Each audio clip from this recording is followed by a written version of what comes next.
I'm Ava, and I'm a junior here at Monmouth, majoring in communication. Today, I'm taking you through a typical day in my life on campus. I start my mornings right here in my dorm. This year, I'm living in Elmwood, and it's a great space that's convenient, comfortable, and truly feels like home. Today, I have digital media writing, which I really enjoy because it's so hands-on. The professor is extremely engaging, and we apply what we're learning to real professional situations. After class, I usually stop by the Great Hall because it's a gorgeous, historic building that feels like the heart of Monmouth. Students are always studying inside and grabbing the best pick-me-up from Jen at Parson Cafe.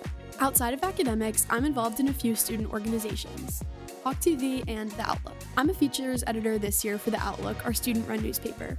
We publish a new issue every week on a tight deadline. It's fast-paced, creative, and really collaborative. In between clubs, I'll often take a break at the beach.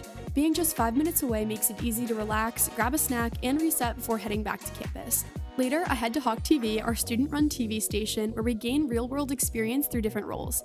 Today, we're filming our Halloween special where a few friends are competing in a mummy wrapping contest. And of course, I can't forget about game days. Monmouth is a Division I school, so weekends like homecoming are always full of energy, cheering on the Hawks, hanging out with friends, and celebrating our school. Thanks for tagging along. That's a little glimpse into life here at Monmouth. If you want to learn more, visit our website and we will see you on campus soon.